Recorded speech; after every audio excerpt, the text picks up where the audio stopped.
Scoodly doodly doo, it's time for another Welch review. Scoodly doodly doo doo. Yeah, you're gonna need that. You're gonna need that. Evening, gang. Welcome to the Welch Review. Good to see you. Glad you're here. Today we are talking about Army of the Dead, right? Yes, Yeah. Zack Snyder's return to like his own original stuff. Yeah, and like the big screen after, Justice League. Well, I mean, Zack Snyder's Justice League is beautiful, I and think- restore the Snyderverse. We support that here. It's not beautiful, but I did enjoy the new cut of it. We're not talking about that though. Right. We're talking about Army of the Dead. Okay. It's got a pretty complicated cast. So, Stefan, Yeah. break it down. So for our cast in this, we have Dave Bautista, who I think is really. We'll talk about actors later. But I'm real stoked about Dave. Yeah, Bautista, he's my favorite wrestler actor, who's made the jump. who's actually talented. Yeah, I know The Rock is probably the most popular, but I don't think that he actually acts, and I think Bautista tries to act. Exactly. Yeah. But we'll talk more about that later. So Dave Bautista, most people know him, like Sam just said, from the world of wrestling. He's also Drax in Guardians of the Galaxy, which is awesome. He was also a Bond villain in Spectre. He played Mr. Hinks, which is dope. You have Ella Purnell as Kate Ward, right? Dave Bautista plays Scott Ward. This is his daughter, Kate Ward, played by Ella Purnell. She was in the Starz show Sweet Bitter. She was also in Miss Peregrine's Home for Peculiar Children, which is a good pickup. Definitely watch that. Then you have Omari Hardwick as Vanderho, and he was just on Starz as well, the show Power. Is he the government? No, that's Vander. He's the real muscular dude, Yeah. right? Yeah. The guy with the saw. Yeah. And he was in Power, the show, the TV show Power, the movie Sorry to Bother You, Kick-Ass, American Skin, and a horror movie called Spell. And he definitely seems like a dude to watch. More of him is definitely on the way. Then you have Ana de la Reguera as Maria Cruz, and she was in Nacho Libre. Wait, really? She played the sister. Oh, yeah, the one that Nacho's into. Yeah. Okay. She was also in the show Narcos on Netflix and the show Goliath, which is on Amazon, I think. That's a lot of good stuff. Yeah. No, they got a well-rounded group. Then you have Theo Rossi as Burt Cummings. He's the tool from, the containment kit. Yeah. He played Juice in Sons of Anarchy. In Luke Cage, he played a guy named Shades. And he was also in American Skin. So him and Omari Hardwick were in 2 films together, which is cool. You have Matthias Schwingerhofer. And I apologize if I butchered that. No, he played that's your new name. If that's not how you pronounce it now. Schwingerhofer. And he played Dieter. Yeah, I love Dieter. The locksmith there. Yeah. The vaultsmith. And he's from Germany. So he was in a movie called Vanderfruden. The Manny. Vanderfluten? Yeah, it's Vanderfruden, and the poster is him staring at a weasel or a ferret. Huh. He's shirtless and the ferret's on him, and he's just looking at him. So that seems interesting. And then I think it's a TV show called You Are Wanted. Okay. So, but apparently he's real big in Germany. He's also going to be in I believe it's a prequel to this film called Army of Thieves, which is pretty cool. Yeah. Then you have Nora Arnezeder as Lily, the coyote. And she was in Safe House. She played Ryan Reynolds' love interest. Okay. She was in The Words and the Amazon show Mozart in the Jungle. Then you have Hiroyuki Sanada as Bly Tanaka, and he's from Mortal Kombat. He's the latest iteration of Scorpion, Hanzo Asashi. And he's been in a whole bunch of other stuff too. Yeah, 47 Ronin, Life, the TV show Helix, and the Wolverine. Yeah, he's pretty well established Yeah, as he's an just actor. good. Yeah. You see him, you know it's going to be good. Yeah. Then you have Garrett Delahunt as Martin. He's in the show Deadwood, the movie 12 Years a Slave, and then the comedy Raising Hope, which is a weird assortment of things, but I guess he's well-rounded. Yeah. Then you have Tig Notaro as Marianne Peters, and she had a TV show called One Mississippi. She was in the movie Instant Family and the movie Walk of Shame. You have Huma Qureshi as Geeta, and I'm guessing she's pretty big in India. Some stuff. She was in his Gangs of Waseyapur, Maharani, awesome. and Bad Lapur. I haven't seen any of those. Who is she? She's Geeta. Oh, okay, Yeah, Geeta. Kate, we'll talk about she it. plays a mama. Then we have Samantha Nguyen as Chambers, and this is cool because She's literally been in most Zack Snyder produced or stuff. She played a character in Wonder Woman, and then she was in Zack Snyder's Justice League. So he's just like, yeah. You're in everything, go. That's pretty cool. And she was also in Mortal Kombat Legacy, which was like a spin-off. The animated one, right? No, not animated, but it was live action, but it was like short compilations that showed how who the characters are, how they got involved in the tournament. Yeah, the background of that. And then it got canceled, sadly. But anyway, then as the two head honchos, right, as the zombie, the OG zombie, and his queen, you have Richard Citrone, who is an actor, but he's mainly a stuntman. In fact, he is Ben Affleck's stunt double. So, for instance, he's been in all of Zack Snyder's movies as doing stunts. He's been in all of them and having like small parts. He did stunts in Solo, The Accountant, Suicide Squad, Triple Frontier, and Captain America: Civil War. And the character he is Zeus in this one. And then you have Athena Parampil as the zombie queen. And Wait, his name's Zeus? Yeah, that dude. The head zombie's name is Zeus? Yeah, well, like the hotel that they all live in is the Olympus. Yeah, Olympus. That's true, and he's the king of Olympus. Exactly. So he's Zeus. Alright, that's pretty cool. So Zombie Queen is Athena Parampil. She also does stunt work. She's done stunt work for the show Animal Kingdom, which is on, I think, TNT or USA. Is that the one when the animals are killing people? No, this one follows it's a commentary on how people are like animals and what they're willing to do to survive. Okay. It was based on an Australian gangster film. That's and cool. then they were like, SoCal. That's where we're moving. I do like SoCal. And then she also did work in Terminator Dark Fate for stunts and for WandaVision. Nice. And this movie, like we said, is directed by Zack Snyder and produced by his production company, The Stone Quarry, along with Netflix. The story was by Zack Snyder. This is an original thing he did. He also wrote the script with Shay Hatton and Joby Harold. Couple quick fun facts. Originally, this was intended to be a sequel to his remake of Dawn of the Dead back in 2004. Huh. It was a good movie, too. It was a good movie. It also, Dave Bautista passed on working with James Gunn again. To do this, right? To do this movie. James Gunn had written a role for him in his new Suicide Squad film, and then Dave Bautista was like, I want to work with Zack Snyder, I love you, you're my man, but I'm doing this one instead. And coincidentally, James Gunn wrote the Dawn of the Dead remake that Zack Snyder directed, so they both kind of have... I like that he turned down a DC film to go work with the guy who did all the DC films. Yeah! That's kind of funny. It is kind of funny, and like, they all know each other, right? Different degrees. Yeah. What else? 2 spin-offs are in the works for this film. I believe they are both prequels. One, Army of Thieves, focuses on Dieter. And then the other one, Army of the Dead Lost Vegas, I believe is an anime, focuses on, like...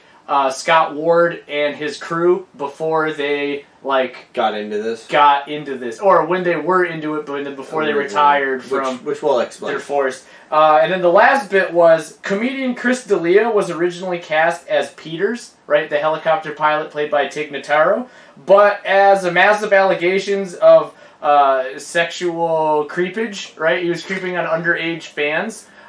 They were like, we're going to CGU the shit out of this movie. Yeah. And then Tig Notaro was hired, and she was completely CG'd into his place. And she does great. You won't even notice. You really don't notice. And she has not met most of her castmates. So, like, her and Bautista have great chemistry. Never met. Yeah. And that concludes Who's Who, Where's They're From, and a little bit of some fun facts for you. Yeah. So, Sam, why don't you hit them with, like, a little synopsis? So, as far as the plot goes... the movie opens up on like a military caravan coming out of Area 51, and on the way, the dudes driving the front vehicle are just BSing the whole time, and this other dude, completely different car, coming the other way, it was his wedding night. He just got married in Vegas, and he's just flying down the highway with his wife as they're doing some risque stuff in the car. So nobody's really paying attention to where they're going, right? It's just like a dead road. They figure, like, I could drive anywhere, it doesn't really matter. Nobody's really paying attention to the road. And this at the last minute, the front driver like is like, oh crap, look, a car's coming. So they swerve out of the way, and then this car with the married couple smashes into like the main caravan truck. Yeah, I think they get what. Good job. They get it. I appreciate it. All right, thanks, man. No, that's good. Physical instinct. Yeah. So anyways, they like smash into this main caravan car, which is carrying like a secretive cargo, and that secretive cargo goes flying off of the car, smashes, and the door to it opens up, and they're like, "Yo, what's inside of there?" So all of the surviving military personnel get out to go and check it out. And they got their guns pointed at it, and then they get like the radio call that's like, "Yo, get out of there now! Don't be there! Like, leave, run away!" And they're like, "What are you talking about?" And then a zombie, this Zeus guy, comes out of the container, and he looks basically like Ivan Drago from Rocky, except when you shoot him, he doesn't die. So they're just shooting this Zeus guy up. Nothing's happening, and he just murders all of them, one at a time. Then it cuts to them like looking at Vegas, and we get this really cool long montage of zombies taking down Vegas and background on all of our main characters, right? And basically they were all either survivors from Vegas, or they were part of the military that was trying to liberate and save people from Vegas. So it just gives us some montage showing them rescuing people and escaping the zombie-ridden Las Vegas. Alright, so then it skips to the future, a couple years, right? Our main character, he is now flipping burgers. He won, what did he win? Medal of Honor. Medal of Honor for his services in Vegas, rescuing people. But he's flipping burgers. He's alone. His wife, who actually wound up becoming a zombie, he had to kill. And his daughter basically doesn't want anything to do with him. All of the other people who they introduced aren't in the movie yet. But somebody comes by and is like, "Yo, man, there's some money in a casino in the basement of this place. We want you to go in and get it for us and assemble a crew to get it." So he goes about and he recruits all of his main friends, right? I'm bad with names. So you got Peters, Cruz, Ivanhoe, Vanderhoe, Dieter. Well, no. So the main crew is just Vanderhoe, and Cruz, and Bautista. Yep. So that's not his name in the movie. Scott Ward. So that's the main crew, and basically he's like, "Yo, our cut's going to be $50 million. So what we're going to do is the three of us are each going to get 15, and then we're going to give everybody else less money, and they're just not going to know what the actual stakes are, right?" So as they go through and they recruit all of these different members, one of them, Dieter, is a locksmith. So they need to break into the vault, and he's like one of the best locksmiths in the world, at least who's also a criminal. So they hire him. They give him like $250,000, while the other guys again are getting $15 million. They also pick up a pilot to fly the helicopter. Peters, who is the one who CG'd in. She gets like, I don't know, $50,000 or something, and they pick up this other guy who's famous on Reddit because he used to murder zombies a lot. Oh, Guzman. And he gets like the least money out of everybody because they have no connection to Guzman at all. So they assemble the crew. They go back. They meet up with what's the guy who's hiring them? What's his name? Oh, Tanaka. I thought it was Tanaka. All right, so they meet up with Tanaka, and Tanaka, gives them the rundown. Guzman brings some extra guys. One of them bails out. Doesn't really matter. Basically, the plan is they have to bring one of Tanaka's like dogs with them for help and to ensure that they don't like run off with the money. But otherwise, they have to go in, turn on the generators, get the helicopter fueled, open up the vault, get all the money out, and they have a day to do it because in a day after that, the president has decided to drop a nuke on Vegas because that'd solve it. And he's going to do that on the 4th of July. And he says it's really patriotic in a way if you think about it. So that's their time window. I like that they make the president stupid. Yeah, the president's an idiot in this. So anyways. And at the time it was made, he was dead. Yeah. So they do that. Yes. And then we need a way to get in. So this is when we figure out that a character that we're actually already introduced to in the movie, but I haven't mentioned yet, is Bautista's daughter, right? And she works at like these refugee camps, essentially, that are around Vegas. And they're people who got out of Vegas, but are held in detention and have been for years because they're not sure how the zombie virus works, and they're concerned that, these guys might just turn into zombies, and, then we'd have an even bigger zombie outbreak. Realistically, nobody's turning into a zombie anymore, right? Like, unless you're bitten, you're fine, and none of these people were bitten. But Bautista basically is like, yo, I'm gonna give you my entire 15 grand if you can, help me get in here. Because, I want to do something for you. This isn't for me. Right. So he's going to give his entire cut to his daughter. So she decides to help him get in. But a lady that she's close to, named Gita, had gone in the day before to try to steal some money from slot machines so that she could bribe a guard to escape with her family. But the courier comes out, not the courier, the coyote comes out, and Gita she didn't make it. So she's still in there, and his daughter decides, oh, well, I'm going in, I'm going to go find Gita. I'm going to get Gita. And so now they have a +1, right? And the coyote, of course, is the one who's helping them get in, showing them some of the ropes, even though, they're already familiar with the zombie plague because they've been stuck in there. Anyways, they get in there, and they immediately find out that there are 2 different kinds of zombies. There's shamblers, which are your bog standard, I'm a walk at you zombie. Your Walking Dead zombie, right? Yeah. Just when you think of zombie, this is a shambler. But then there's also ones that aren't idiots, right? They might be dumber than us, but they're smart, right? They're organized, they work together. They don't just walk at you, they'll run. And these guys are the new kings of Vegas. And if you want to get into Vegas, you got to play by their rules. So actually, I forgot to mention, they bring another +1. He's a guard, and they promise him $2 grand or $20,000 or something. And he's like, yeah, I'll go in. And then they immediately sacrifice him to the zombie overlords of Vegas so that they can have safe passage on their trip.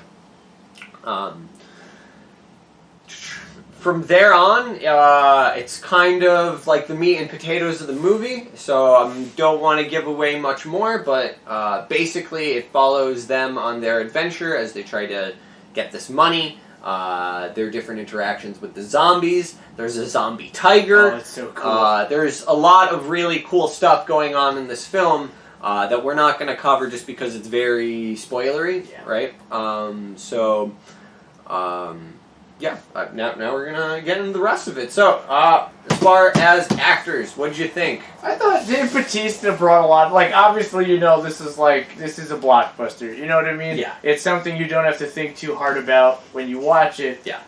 Which is nice. But also, I thought Bautista brought an emotional level to his character. You know what I mean? He looks the part of a macho man, right? He's clearly built like one. But, it was nice seeing him also, show, sadness or, Well, he didn't act like a macho man. Yeah. That's kind of, he didn't act like Schwarzenegger, or getting airdropped in to, kill everything, There was a funny scene. This is completely irrelevant to what Stefan just said, but there is a scene where, in the montage, they're showing, paratroopers coming to Vegas, and there's just a horde of zombies under them, and they immediately just get mauled to death, and it's why would you parachute? Why would you parachute into zombies, you idiots? But anyways, keep going. So, like, just the fact that, like, he was able to bring depth and make him, like, a full character. Oh, hi, Mimi's. Keep going. You know, like, make him a full character and believable and, right, like, show, like, oh, you know, there is more to me than just, like, the guns and muscles. And I thought that was really cool, especially, like, the scene where, like, you know, where parents tell their, like, kid, like, hey, you're not doing this, and then the kid gets all sassy, and he's like, kid!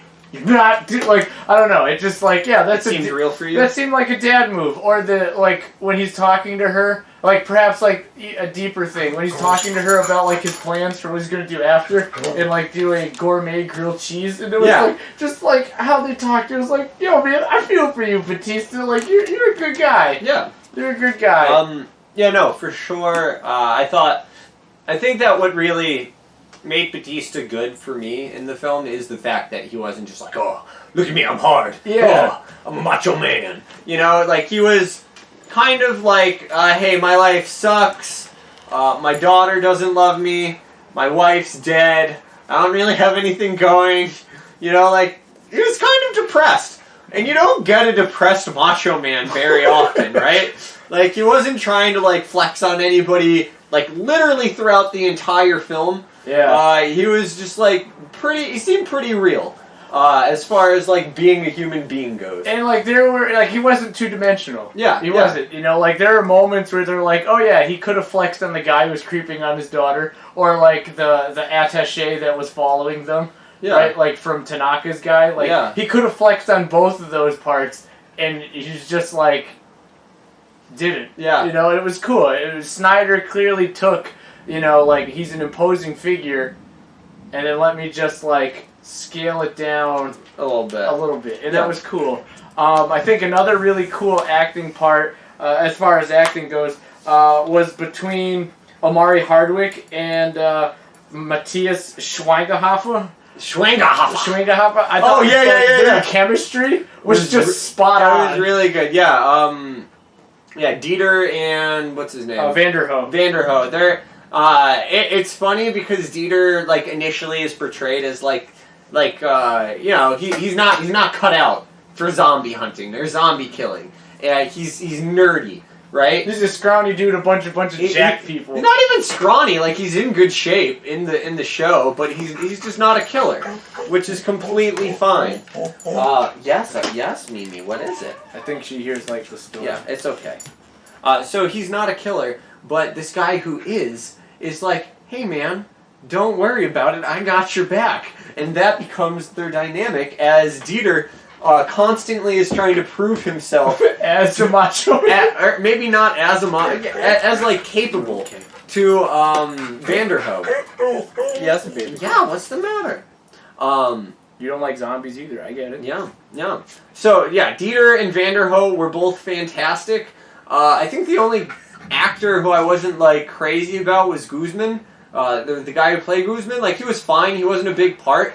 But I feel like he didn't really have much of a personality. Like, he was portrayed initially as, like, this macho figure. Like, you know, like, he's real, like, about himself. And, like, he's, you know, he's BA and, like, he's cool. And then, like, he kind of just got sidelined the whole film. And the moments where he had the opportunity to be really BA and cool, he just wasn't. So his character, I think, was a bit of a letdown, at least from what was promised. Although his sidekick, Chambers, man, who's a lady who gets like stuck in like this zombie room, Samantha Nguyen, and for like 5 minutes, you're like, she's gonna die. Somebody's gonna grab her. She's gonna die. She's not gonna make it. But she just murders like 40 freaking zombies in a row, and you're like, dang, this is the coolest character in the whole film. And like when you once you get to the sequence when like they're actually walking through zombies, you'll know what we're talking about. Oh my god, you think she's done for, and then something happens. You're like, I didn't see that coming. Yeah, like she's amazing. You know, I really hope she is involved in some of these prequel spin-offs. And, yeah, she gets a little bit more love. A little bit more love, because she is definitely an undercut character within this movie. I also think Tig Notaro did a really good job as Peters, right? Like, stepping into a role another actor. Oh, yeah. Like, by no means is she, like, she have the most screen time, But when she's there, Yeah, you know, she steals the show, Yeah, right? she's She has funny. some really good like quips and witty stuff, and it's just good all the way around. And then I think Hiroyuki Sanada, right? Like he's just enjoying being like a hammy villain. Yeah, like, he's just like a very standard, like, oh, I am an evil mastermind. Yeah. Which is fine because he's also not like, he's not even like the main bad guy, and like technically he is, right? Right. I would say human. he's the most evil person in the film because the zombies are just being zombies, you know, like they're just doing them. But he's the only bad guy with an actual personality, and he does it well. And he might, again, not get the most screen time. But when he's on it, and, like, his plot is actually pretty good. Well, like, you don't see it coming. So, like, just keep looking out. Yeah, just watch him. Yeah, especially when he's going over the plan. He goes easy peasy. Like, that whole thing that's really good. Yeah, it's funny. I think I would be remiss if we didn't talk about the two main zombies here. Richard Citrone and Athena Parampil as Zeus and his queen. Like, Oh, hey, babe. No, you're good. Like the physicality, like displaying all that emotion just with like their faces and their body and like you know what they had to do physically. And they have a decent chunk of screen time for like they do. no actual like words. Yeah. You know, so like they really commit to the movie. And speaking of Zeus. He has a metal helmet, and for the longest time I'm looking at it and I'm like, this is dumb. And then it clicks. I won't tell you why he has that, because it'll ruin things, but it's not stupid. So when you watch it, don't think it's dumb, because actually it's very, very smart. Yeah, Zeus is a smart guy. And they're scary looking. Yeah, they're all like veiny, and their veins are black, and they're a little spooky. I've seen online, Sam, that there are a couple of theories suggesting that these zombies are somehow tied to aliens because, like, it came out of Area 51. Okay. Do you believe in any of that? Like Area 51 aliens? No, not I believe in aliens. Do you think, like, would you be interested in seeing that thing, like, draw out, like, No, the zombies, or are you like, no, they're separate? I'm perfectly fine with them being, like, like having Area 51 is just, like, a place where sketchy, evil stuff happens. I got you. And this being one of those things. You know, it doesn't have to be zombies for it to be good. Well, I guess, like... not zombies, aliens. Aliens. Yeah. Now, the other thing, right, you mentioned in your synopsis, the zombie tiger. Yeah, zombie tiger. He was one of Sigmund and Roy's? Siegfried and Roy. Siegfried and Roy's tigers who got bitten, became a zombie tiger, and we know that he got bitten by Zeus, which means that Zeus is a freaking badass for fighting a tiger. Fighting a tiger long enough to bite its neck, because the only zombies that are intelligent are the ones bitten by Zeus, because he's the originator, right? He's the first zombie. So, yeah, basically, he bit this tiger, and now this tiger is his homie, and it just mauls stuff, and it's a big, scary zombie tiger. Like, I don't know how else I can make you excited besides just saying zombie tiger. If you thought the scene in The Revenant with Leonardo DiCaprio and the bear was intense and crazy, just wait till you see some of the stuff this zombie tiger does. Yeah, man. But, like, overall, this is a really good movie. Yeah. And I'm excited that Zack Snyder has some, like, original IP. Is that informational? Yes. Yeah. Some original IP that's really catching waves. You know what I mean? Like, it seems like they're going all in with these prequels. I hope, they seems like there may be room for sequels within this world. So I hope, it's just nice seeing him happy after how Warner Bros. Treated him with Justice League. Yeah. You know, he deserves it. Now that I'm thinking about it, I think this is probably the best zombie movie of, like, the 2000s that I've seen. Like, I don't want to say of all time, because there's some good classics out there, but as far as, like, the 2000s go, like, this is pretty top brass. Absolutely. It's definitely like, in a world where there's been a zombie overload as of, like, late, it's nice to see something that it does reinvent the genre while staying kind of true to it. Yeah, it, like, it takes, like, not tiny liberties with the original idea, but it makes it its own. Exactly. And, hopefully maybe this does, like I know we mentioned before, it would be cool if somehow it is tied to his you know, first feature film, Dawn of the Dead. You know, Yeah. if somehow they're connected. But It's starting to rain, so our audio is going to be bad. We're going to leave it here. definitely check out Army of the Dead. If you have Netflix, it's fantastic. Probably one of the best movies on that platform. Well, this has been the Welch Review. And we'll see you later.